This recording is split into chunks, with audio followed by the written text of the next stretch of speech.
Hey, what's up guys, it's Fatal Cubes here, and in this video we will be going over while loops. But to start off the video, let's go over the challenge for the for loops.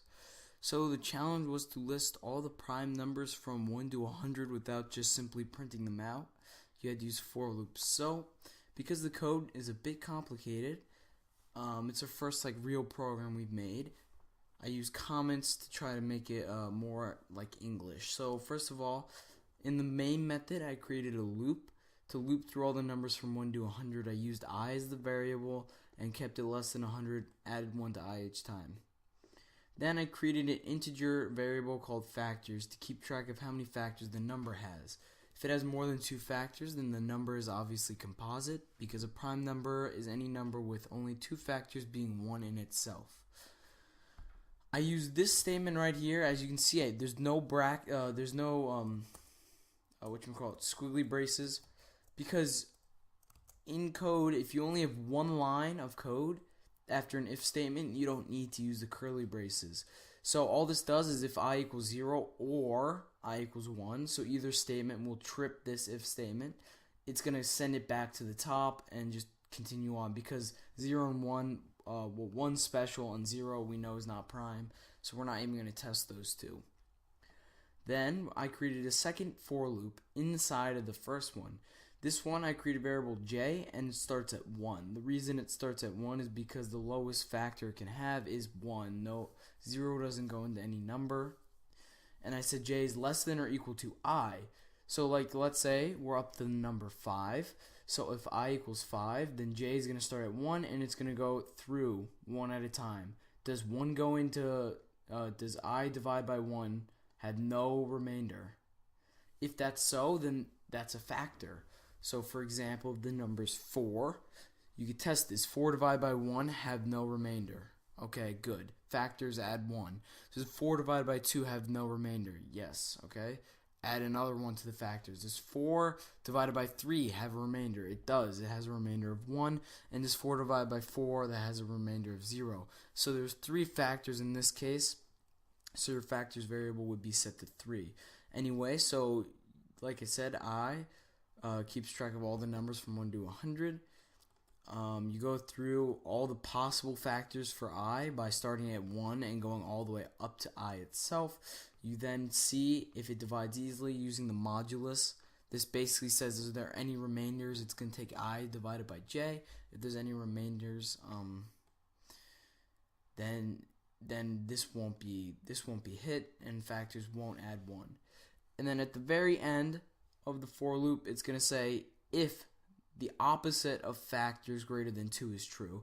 So basically, if the amount of factors the number has is not greater than 2, then it must be prime. So it's just going to print out prime plus I. And so there we go. Let's run this program. Let's see what the output is. And there we go. All the prime numbers from 1 to 100, 2, 3, 5, 7, 11, 13, 17, 19, 23, 29, 31, 37, 41, and you get the point. So let's clear that out of the way, and let's get right on to while loops. If you have any questions on this, because it was a bit complicated, then please post them. Just make sure that when you're doing these challenges, think it through logically and how you could use if statements and loops to make it work. If your code did print out using loops, it printed out all the prime numbers between 1 and 100, change it, go to 1 to 1,000. So in my case, I could just add 0 there, run it. There we go, all the prime numbers from 1 to 1,000 right there. That's good code because it's easily extendable. Yeah. Anyways, so let's go on to while loops. Oh, yeah. No, let's go on to while loops. So we'll make a new class called whatever you want, and I'll make the main method like we always do.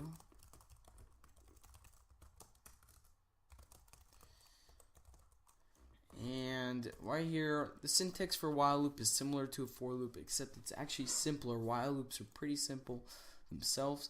All you say is while, it'll highlight purple, parentheses, and create brackets, okay? Curly braces. And all you gotta do is while, and then there has to be some sort of statement. This is sort of like a if statement. You just need an expression to test. You could simply do while true.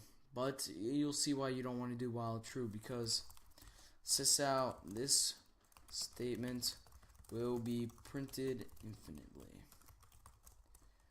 until the loop is broken.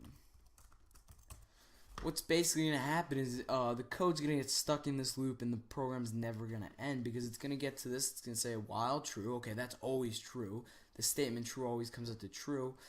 Print this out. So this is an infinite loop. As you see, there it is. It's just gonna loop forever. So let's terminate that before it gets too laggy. Close it down. So you might be like, well, this is stupid. Why would you ever use while true? Actually, you may. Sometimes you do want an infinite loop, like for a game loop. For updating and rendering the game, you want to infinitely loop it. And the only time you can stop the loop is you can use a break statement, or you can have a variable, a Boolean variable that you can set to false so that the while loop is broken. Anyway, let's comment this out because we're going to show another example of a while loop. Make an integer called random num. Set it equal to whatever you want. I'm going to set it equal to 0. While, and we're going to say random num is less than 10. This is very similar to a for loop, and I would generally use a for loop in this situation, but this is the best example I could think of for a while loop, just because I don't usually use while loops too often. For loops are generally better, but it's preference. So you could say sysout random num plus random num. At this point, you should know how to print things, and let's do random num plus plus. Alright, so as you see, it's going to start at 0, go to 9. Okay, 0, 1, 2, 3, because we're doing the plus plus, so it's going to go up by 1 each time. Now, let's say you wanted to break at 5. You could do if random num equals 5, break. This means that once it gets to 5, it'll break out of the loop. I think we went over this a bit in the for loops, but just to refresh you guys. And continue, that's going to set you back to the top of the loop, and actually nothing's going to happen in this situation. So what you can do is take this code, Alt, and move it up like that. Run it, and as you see, 5.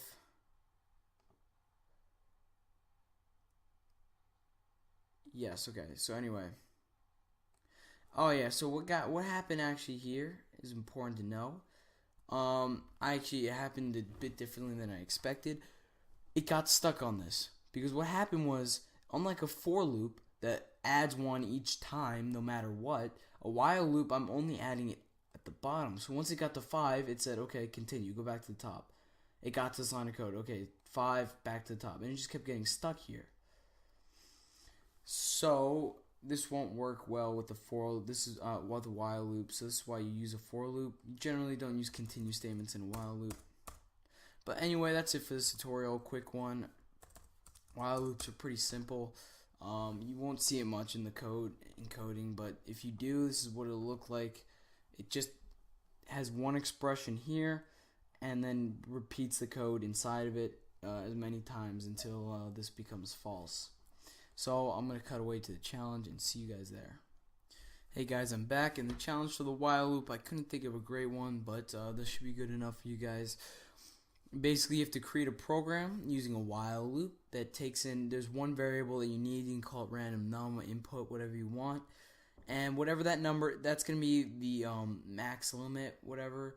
And what the loop does is it goes through and it says, it finds you all the odd numbers. It prints out all the odd numbers leading up to that number, to your input number. So if your input number is 5, it would print out 1, 3, and 5 because it's inclusive to that number. And if you want an even bigger challenge, print out all the prime numbers up to that number. So you can use some of my code for the challenge in the for loop, or any of the code you have yourself, and see if you guys can do that. That would be pretty cool. And that's it for me.